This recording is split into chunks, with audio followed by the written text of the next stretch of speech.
নমস্কার, নিউজ বিএমে আপনাকে স্বাগত জানাই। গুরুত্বপূর্ণ খবর পেতে আমাদের সাথে থাকুন।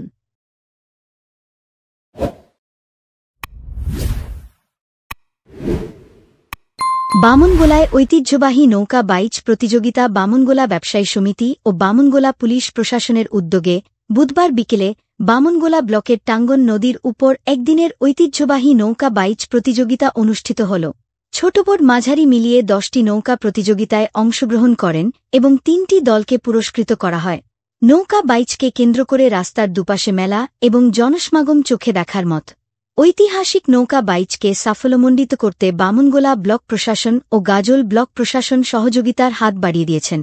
বামনগোলা ব্লক এবং গাজল ব্লকের মধ্যবর্তী নদী টাঙ্গন নদীর উপর নৌকা বাইচ প্রতিযোগিতা প্রত্যেক বছরের মতো এবছরও বামনগোলা ব্যবসা সমিতির ব্যবস্থাপনায় মালদা জেলার ঐতিহ্যবাহী নৌকা বাইচকে সকলের সামনে তুলে ধরলেন। আজকে সবাই উপস্থিত ছিলেন বামনগোলা ব্লক আধিকারিক মনোজিৎ রায়, মালদা পরিষদের সদস্য অশোক সরকার, মালদা জেলা পরিষদের কর্মদক্ষ পূর্ণিমা বারুই দাস, গাজল পঞ্চায়েত সমিতি সদস্য দীপঙ্কর সরকার, জেলা আধিকারিক সুব্রত দাস সহ আরও অনেক বিশিষ্টগণ। এই বছর টাঙ্গন নদীকে দূষণমুক্ত জল জীববৈচিত্র্য রক্ষার জন্য মালদার গঙ্গা ডিস্ট্রিক্ট কমিটির উদ্যোগে বিশেষ পরিকল্পনা গ্রহণ করা হয়েছে। বিডিও মনোজিৎ রায় বলেন, কাপড় কাচা, নদীর ধারে শৌচকর্ম, মাছ ধরার জন্য বিষ প্রযোগ প্রভৃতির কারণে মালদা জেলায় গঙ্গা দূষণ বাড়ছে। আধুনিক কৃষি ব্যবস্থায় রাসায়নিক সার এবং কীটনাশক ব্যবহার করা হচ্ছে। এই বিশাল অববাহিকা অঞ্চলে শিল্পকারখানায় যেমন উন্নত তেমনি ব্যাপক এই অঞ্চলের কৃষি ব্যবস্থা। ফলে কলকারখানা থেকে যেমন আবর্জনা, রাসায়নিক নানা পদার্থের অবশেষ গঙ্গায় এসে পড়েছে। এর উপর মানুষ এবং জন্তু জানোয়ারের বর্জ্য পদার্থও এসে মিশেছে গঙ্গার বুকে। ফলে গঙ্গাজল মারাত্মকভাবে দূষিত হয়ে উঠেছে।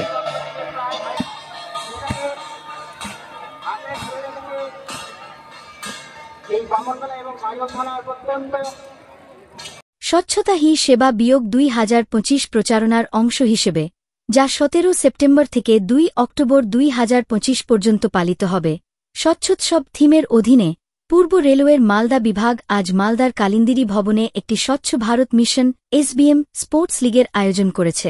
এই লিগের নেতৃত্বে ছিলেন মালদার বিভাগীয় রেলওয়ে ব্যবস্থাপক শ্রী মনীশ কুমার গুপ্ত এবং যান্ত্রিক বিভাগ শ্রীমতী মনীষা গুপ্ত, সভাপতি পূর্ব রেলওয়ে মহিলা কল্যাণ সংস্থা অরউ মালদা এবং এর সদস্যরা সক্রিয়ভাবে অংশগ্রহণ করেছিলেন এবং এই প্রচারণায় তাদের পূর্ণ সমর্থন জানিয়েছিলেন। অন্যান্য ঊর্ধ্বতন শাখা কর্মকর্তারাও উপস্থিত ছিলেন, যার ফলে অনুষ্ঠানটি একটি দুর্দান্ত সাফল্য অর্জন করেছিল। ক্রীড়া লিগে পুরুষ ও মহিলাদের একক এবং বৈত সহ ইনডোর টেবিল টেনিস প্রতিযোগিতা ছিল। অংশগ্রহণকারীরা সারা দিন ধরে দুর্দান্ত উৎসাহ এবং ক্রীড়ানুষ্ঠান প্রদর্শন করেছিলেন। স্বচ্ছতা হি সেবা 2025-এর অধীনে ক্রীড়া উৎসাহকে আরও বাড়িয়ে 20.9/2025 তারিখে জামালপুরের ডিজেল শেড কর্তৃক একটি ক্রিকেট লিগ ম্যাচের আয়োজন করা হয়েছিল। এই টুর্নামেন্টের নেতৃত্ব দিয়েছিলেন Shri Krishna Kumar Das, senior DME diesel এবং মহিলা কর্মীদের উৎসাহী অংশগ্রহণ। সিনিয়র ডিএমই D11 এবং এসএসসি G11-এর মধ্যে উত্তেজনাপূর্ণ প্রতিযোগিতাটি সিনিয়র ডিএমই D11 বিজি হওয়ার মাধ্যমে শেষ হয়েছিল। শ্রীমতী জ্যোতি কুমারীকে তার উজ্জ্বল ব্যাটিং প্রদর্শন এবং দুর্দান্ত বোলিং পারফরম্যান্সের জন্য প্লেয়ার অফ দ্য ম্যাচ ঘোষণা করা হয়েছিল। এই অভিযানটি 2025 সালের 2 অক্টোবর পর্যন্ত মালদা বিভাগে চলবে। সচেতনতা ছড়িয়ে দেওয়ার জন্য এবং পূর্ব রেলওয়ের পরিচ্ছন্নতা, স্বাস্থ্যবিধি এবং সম্প্রদায়ের কল্যাণের প্রতি অঙ্গীকারকে শক্তিশালী করার জন্য বেশ কয়েকটি উদ্যোগের পরিকল্পনা করা হয়েছে।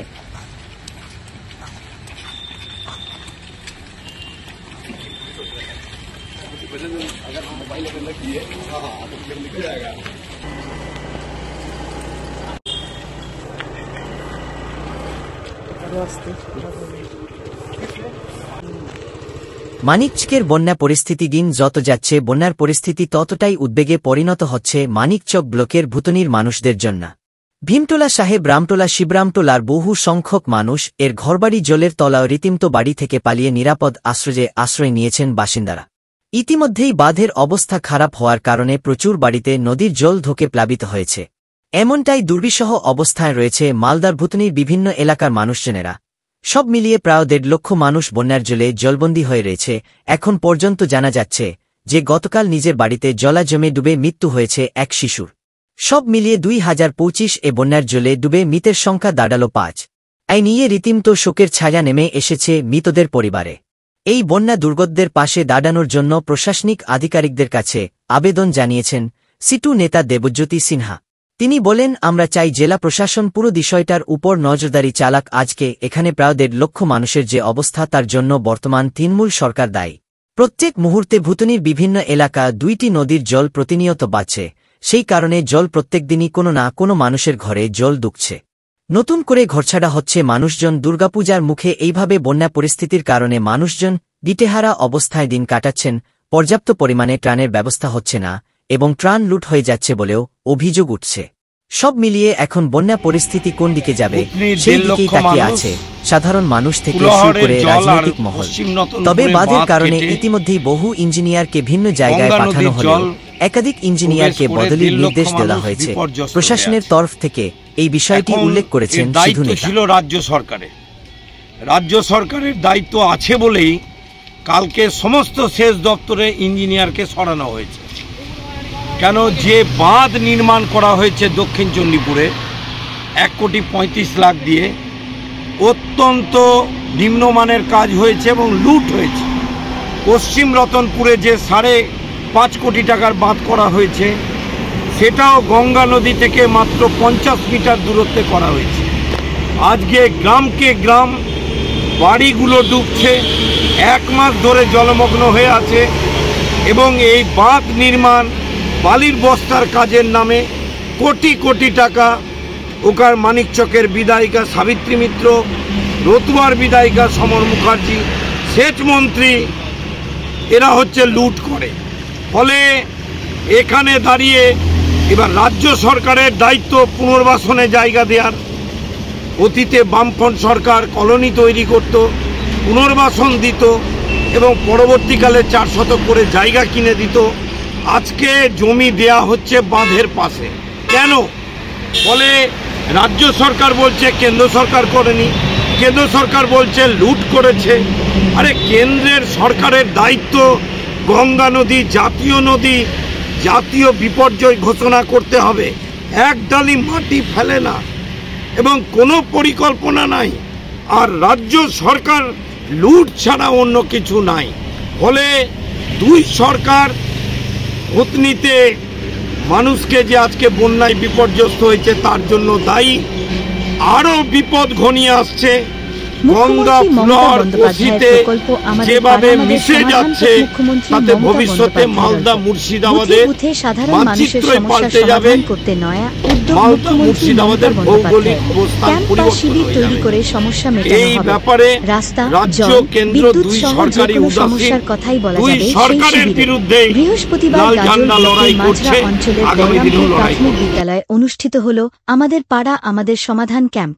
রাজ্যের মোট 80,000 বুথের মানুষের কাছে এই পরিষেবা পৌঁছে দেবে রাজ্য সরকার। বুথ প্রতি 10 লক্ষ করে টাকা বরাদ্দ করা হয়েছে। তাই আজ গাজল ব্লকের মাঝরা অঞ্চলের বলরামপুর প্রাথমিক বিদ্যালয়ে আমাদের পাড়া আমাদের সমাধান ক্যাম্প পরিদর্শনে যায় বৃহস্পতিবার গাজল ব্লক তৃণমূল কংগ্রেস সভাপতি রাজকুমার সরকার, গাজল পঞ্চায়েত সমিতির সভাপতি মোজাম্মেল হোসেন, গাজল ব্লক তৃণমূল যুব কংগ্রেস সভাপতি সুরজিত সাহা, গাজল ব্লক তৃণমূল কংগ্রেসের সহসভাপতি কৃষ্ণ সিংহ, গাজল ব্লক পঞ্চায়েত সমিতির জনস্বাস্থ্য কর্মদক্ষ সুমন দাস সহ অন্যান্য নেতৃত্ব।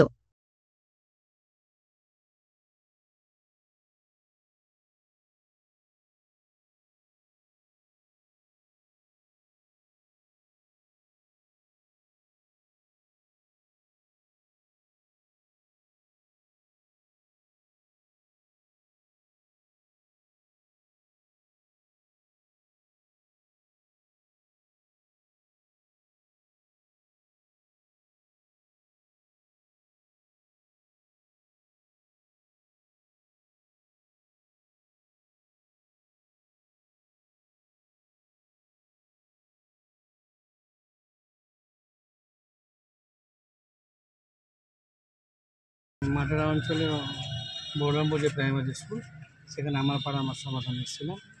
আমার পঞ্চায়েত সমিতিতে আমি সহ আমার কলিগরা এবং নেতৃত্ব সমেত আমাদের ব্লকের অভিভাবক রাজকুমার সরকার ছিলেন এবং পুরো টিম, রাজনীতির পুরো টিম দলীয় এবং পঞ্চায়েত সমিতি আমরা যৌথভাবে এসেছিলাম, পরিদর্শন করলাম।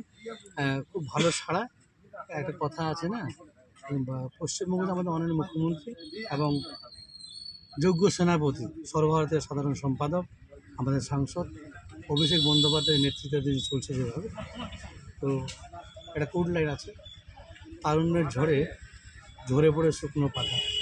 এর মানে হচ্ছে এটাই যে আগামী দিনে বিজেপি যে চলে যাচ্ছে, বয়স হয়ে গেছে, তার উজ্জ্বল নিদর্শন, উজ্জ্বল দৃষ্টান্ত আমরা এই পাড়ায় সমাধান দেখতে পাচ্ছি।